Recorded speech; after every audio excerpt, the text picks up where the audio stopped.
Koufa.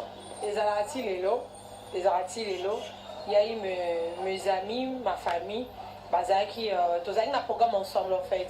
Fallait que vous t'en aviez zéro ma bien la tobi misaya. Moi j'étais malade, maman ça va ça là qui a mon Kardashian et sa famille, les appels n'attendent pas dans Bundara. Ce fait comme il tombe, on peut voir Bunda. Et ça non normal dans les Kardashians de la presse, je vous confirme, en étant la Kim de la presse, la biche à Congo, les Kardashians de la presse, Isabelle bien ensemble, pas des nous, pas de problèmes. Ce n'est pas vrai, vous au Canada. Vous êtes très bien. Mais Ezana Gloria, Azo Salaba vidéo, Azo confirmé qu'il y a l'ongwa. Oui, Azalasson dans les Kardashians. Il y a l'ongwa. Tu viens de dire que c'est toute une famille. Dans une famille, il n'y a pas de départ. Il y a que de querelles et de disputes. Mais ils sont soudés. Mais il y a de départ. C'est plus une famille. Non, c'est une famille. Même entre deux amis, après quelques temps d'être ensemble, on devient famille. Il y a que... En fait, c'est elle qui est partie. Mais tous les gens sont toujours dans la famille Kardashian. Je pense qu'Ata Azate, Aza toujours Moutou à l'exception à bon moment dans les Kardashian. Donc, si les lots, bazo compté naïe, on m'a appris qu'elle avait fêté. Il y a eu le Kardashian, c'est présenté qui. Mais pourquoi l'anniversaire n'a pas été? Parce qu'il y a déjà nombé là. Gloria Olangi a lobby à l'ongwe les Kardashian pour la fifi. C'est faux. Tu vois, CPI, ma CPI RTL, a bien à 12h31 minutes. Parce que tu as une réunion, moi, avec Christelle Kabé par rapport à Courtenay, Kardashian, a bis mon bout, tout ce que c'est, quoi, avec photo, ça réunion, le blessé, c'est rapide, bon, on dit qu'il y a ma casse, donc c'est un peu ça. Non, je pense. Gloria, c'est quoi le problème? C'est que Gloria a sauvé les Kardashian, tout le monde a sabillé, à ça, les Kardashian. Tant qu'il y a accueilli les Kardashian, c'est que ça est, soyez me tassant, c'est que ça est. Mais c'est que je sais, Batounia, c'est votre action à poto avec les Kardashian Bandaki. À ce bayou, il y a un mobile, il y a un moyen long. Tenani, mobile. Moi je ne sais pas ce temps-là. Toi, on a morté. On a un chemin dans les Kardashians, on a eu mobilité, on a un et puis, on a bloc, on a été. Oui, moi, on a une salle, on a une ligne, on a une ligne. Mais comment tant copine na yo o banda ofana na ye bo sala mambo ebele ensemble aza ko accuser yo ya kuna ko sala ye mosindo et puis elle dit ça à la voix haute. Ok, olingi mosindo olingi mobali na ye mobali yango arsi de bandela non arsi de Paris mobali na ye ngasali na ye yo mosindo yo mutozo de la preuve ane que arsi aye lisusu que arsi aye lisusu kaka yo que zo un aéroport lisusu donc ce qu'on dit c'est vrai. Déjà maniqué, on dit que pour une mission, on dit que c'est ma vie, pour nous c'est ma vie. C'est la réalité où ton anarchie, Nana Glaire Bouboué, j'ai été présente. Oui, ma question, on se tourne vers moi. Et au début que moi c'est Arsi et Zara, Black Cheetah. Donc on a un demi. Et donc Black c'est ma Tatiana en fait. Tatiana, c'est ma soeur. C'est une amie, tu vas aller dans Bandouanda, qui est aux États-Unis, qui est en Afrique ici. On se réunit encore, tout ça m'a ramené normal. Sauf qu'elle m'a quand même intéressé. Elle a bandé qui a un mariage d'une ambassade de France.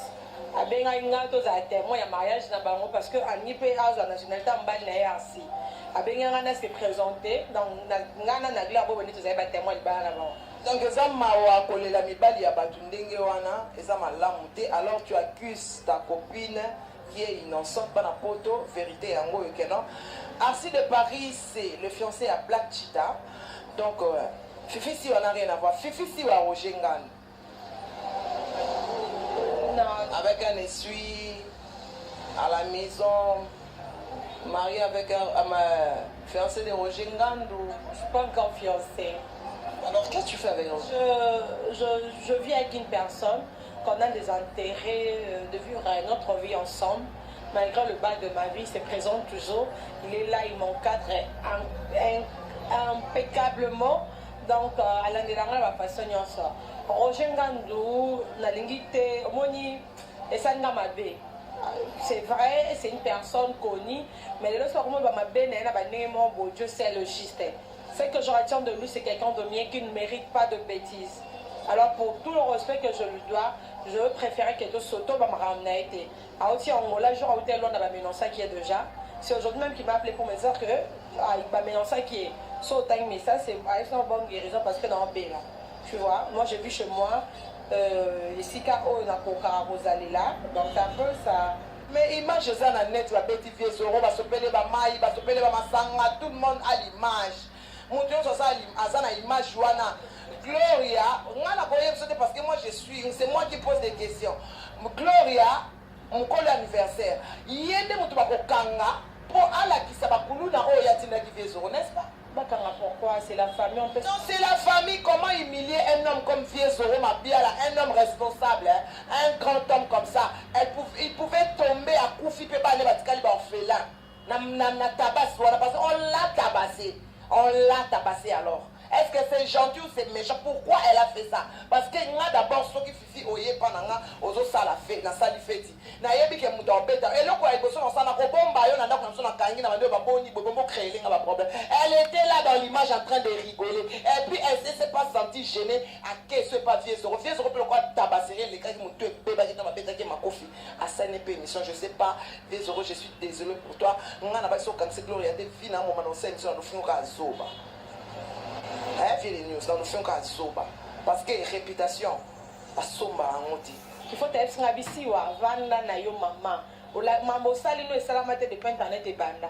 Donc, sali au bouquet, on a souko, tu as passé la barre très haute. Donc, le losto tout le monde a commis Soba, a commis Kisengi, a commis Bilobel, a commis Mongon, il faut comprendre les Mambeza. Alors, Roger, félicitations aussi à toi parce que BCNG, vous avez trop internet.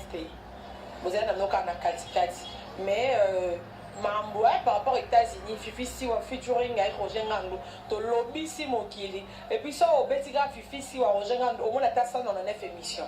Dans maintenant celui qui a le grévi fouti là. N'a pas maman bon exister aux États-Unis. C'est-à-dire épisode il y a vie à battre. Bozio mo kana YouTube. C'est trop fort ce que je dis. Alors yo na vie ngana on na bona finga na batute. Na en tout cas il y a des missions na finga abimisango et pour aider na finga na ba mais quand j'agis en mokile wana moté mamabe mais à bango ba sala mabe mokile mona ngote merci beaucoup à la bouche autorisée voice of the people kofna na bomba adresse la bouche autorisée na posa yo tu as fait un travail excellent dans les lois na boyko ata ozui photo na nga osangisi yango soki pe na nani et comme mini je mon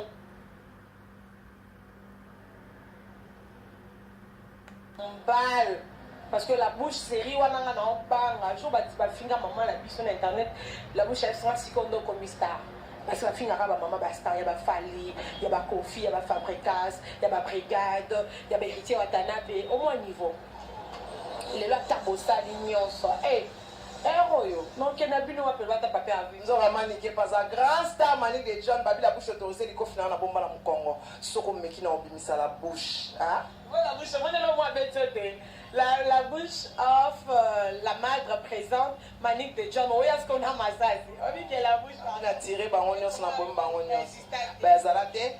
En tout cas, tu as chuté dans l'émission, merci Fifi. Le Muse Star, merci d'être là pour le Kardashian de la presse.